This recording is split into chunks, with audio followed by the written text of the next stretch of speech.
Hi, welcome to Quid Pros Quo. I'm Zac. And I'm Rin. And today we are concluding our series on Real Artists Don't Starve by Jeff Goins.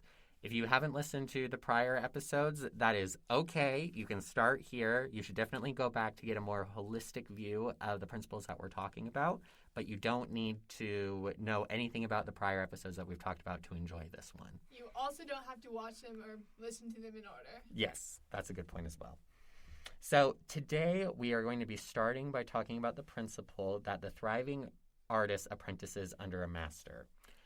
And, last episode we talked about this kind of Renaissance era view of a wealthy patron hosting an artist to create their art. And I feel like when people hear this, they're going to think about the kind of traditional thinking about the apprentice stonemason, learning from the master stonemason until he becomes a full-fledged stonemason or whatever, as if it were, 1516 in rural Europe. But this isn't exactly what it's talking about. You don't actually need a physical person to be your master. If it can be a physical person, absolutely go for it.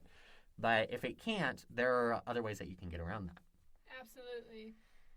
You can read other artists. In this case, since we're writers, you're going to read other writers' stuff, and preferably a writer who's really good, who's well-recognized, and that you like their stuff. Mm-hmm. Like, my hottest take, most controversial opinions, I don't really love Lord of the Rings. Like, I'm so thankful to J.R.R. Tolkien for, everything he did for the fantasy genre.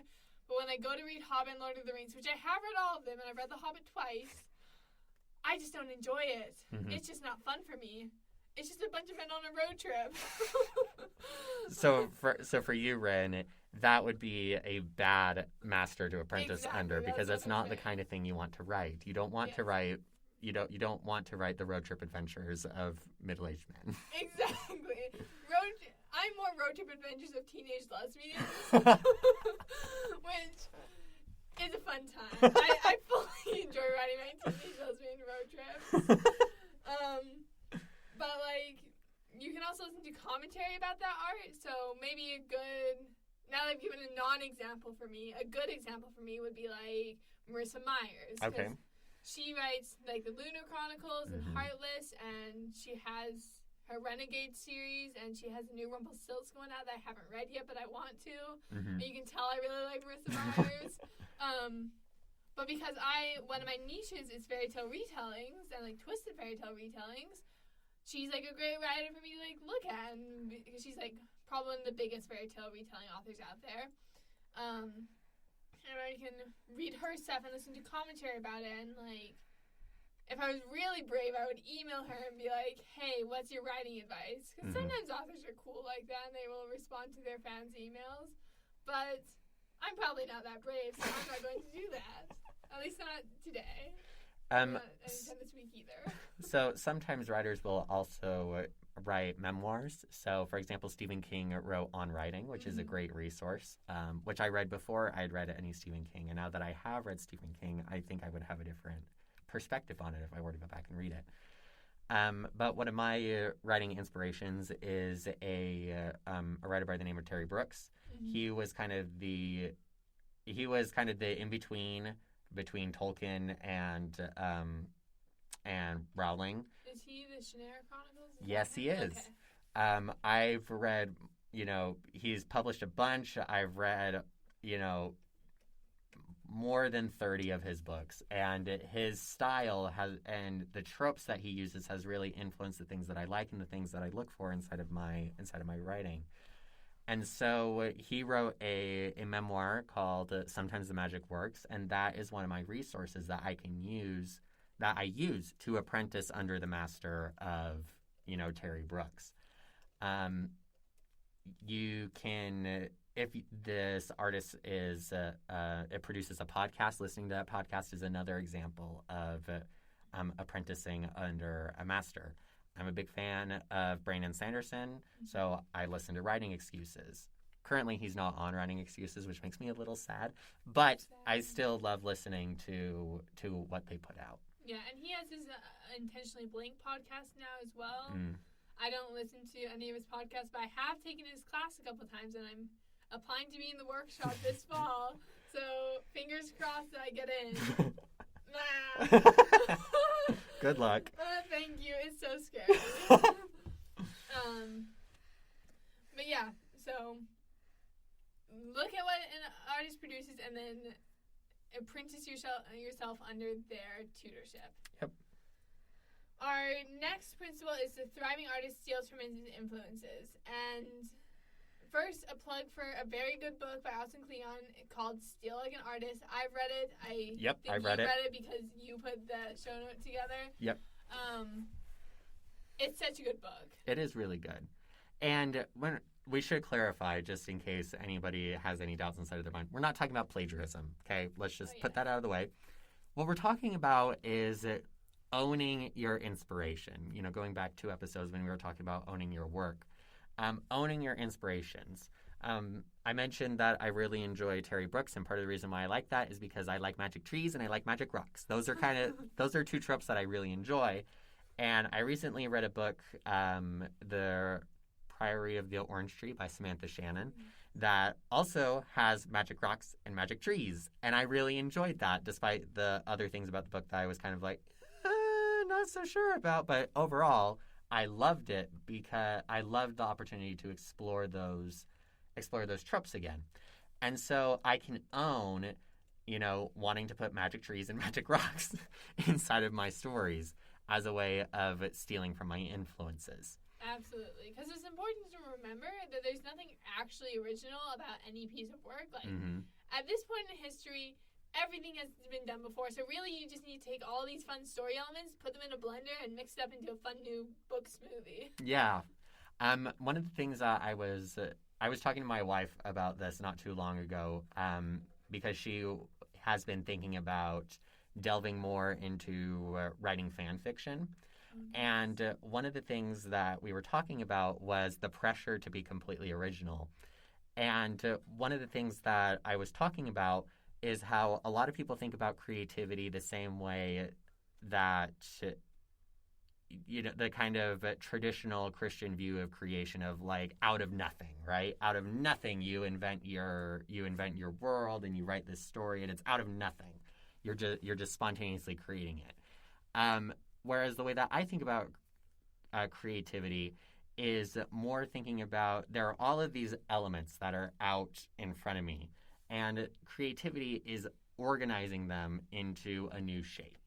So, I can see, there are my magic rocks and there are my magic trees, and I really like these other tropes that are out there, so I'm going to bring those all together, and I'm going to arrange them and organize them into a story which is my own, even though it draws upon my influences. Absolutely. We have the quote, "Nothing is new except arrangement." I believe that's actually from Real Artists Don't Starve. Mm-hmm. And he might be quoting it from somewhere else because I'm pretty sure I've heard it before. I read it, but this just goes to show, steal like an artist. Yep. Another thing you want to do when you're like stealing from your influences is build up muscle memory. And with writing, like, we're not talking muscle memory like typing on a keyboard. Although you will be able to type faster if you can keyboard. Yes, that is very true. But you want to read a lot, write a lot, and understand how story works. Mm-hmm. One writer, one creator who I like. Sometimes I get a little tired of her because I feel like I already know this stuff. But if you're a new writer, Abby Emmons and K.A. Emmons, they're sisters. They have the Kay and Abby show. It's a really great writing podcast. But Abby Emmons specifically does her Science of Stories series on YouTube, and it's sort of baseline stuff, which is why I don't watch everything she produces. But very cool indie author who understands how a story fits together. So if you want a good resource to learn about that, I would recommend Abby Emmons on YouTube. Yeah, for sure. I just think about the idea that as you read more, you kind of become unconsciously aware of the language of stories, where you become aware that, if there's going to be this big twist, then I need to drop some sort of hint, where you may not even know what foreshadowing is, but you can kind of do it even though you don't know what it is, if you're familiar enough with the if you're familiar enough with the form. Before I started writing, I had read, over 100 books. And that was really great training because it meant that I was familiar with sort of the plot, the way that plots are structured, where you have the rising action, and then you have the climax, and then you have the falling action. And just being aware of those forms inside of the things that you're reading is something that will help you to be a better writer. Yes, absolutely. And then, of course, you can always, go into the theory more side of writing. Yep. And, actually look at diagrams and stuff for, plot structures. I really like Harmon's plot embryo. Mm. It's, a circle, and it takes you through the rising, falling action, but it's just a different way of looking at it. Yep.